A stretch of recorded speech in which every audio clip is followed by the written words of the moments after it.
Right, so gonna do a little desert wood comparison here. Give you guys in other parts of the country maybe a little bit of an idea of what what wood's like here as compared to somewhere else. So here first on the end, we got that 10-inch pine cant that I made with my Alaskan sawmill a while back from a tree that I cut down for a friend of mine. It's pine, it's been down a few months, and it's like 90 degrees today. So it's pretty warm and dry. So it's probably half dried, half cured, I don't know. Starting to dry and crack, as you can see. And then we've got a couple knots here on this end. The next one is what we around here call a salt cedar.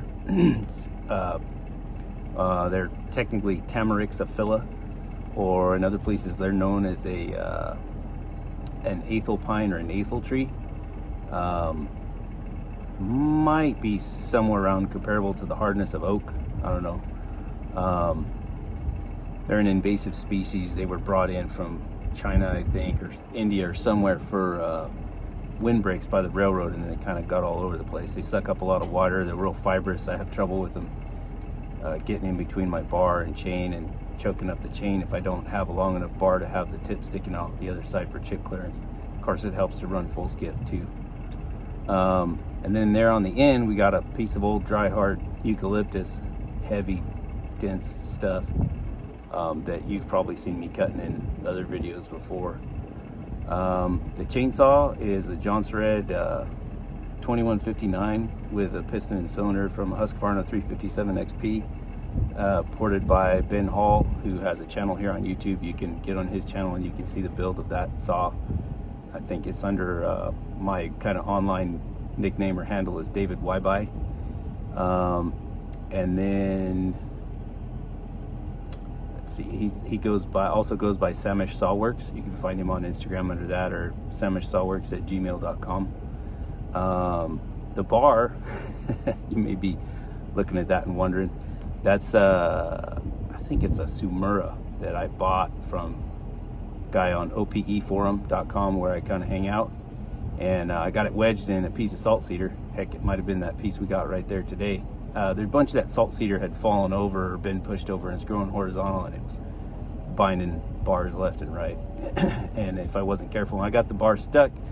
I cut it free with a Jonsered 2166, one of my other saws, and I had taken the power head off, and of course the bar fell down across the crotch of two other limbs below.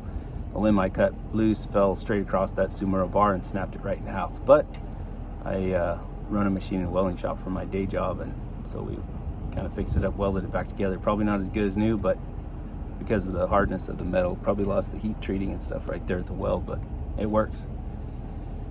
Got our good old 1967 tow motor, 16,000 pound forklift functioning as our log stand today, so I'll fire it up and get a comparison here.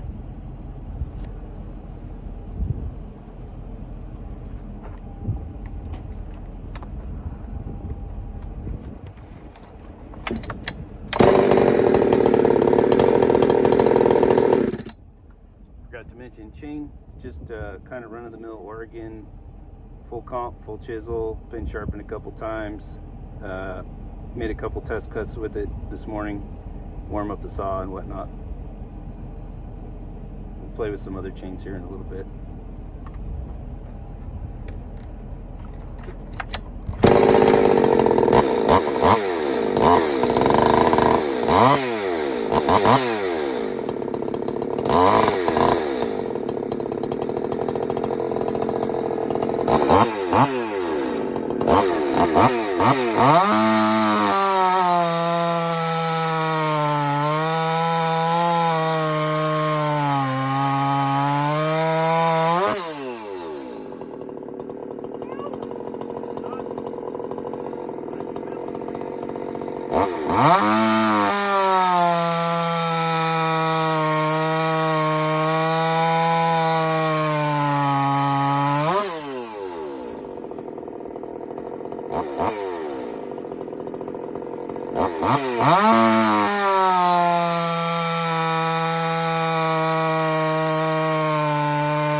Uh-huh.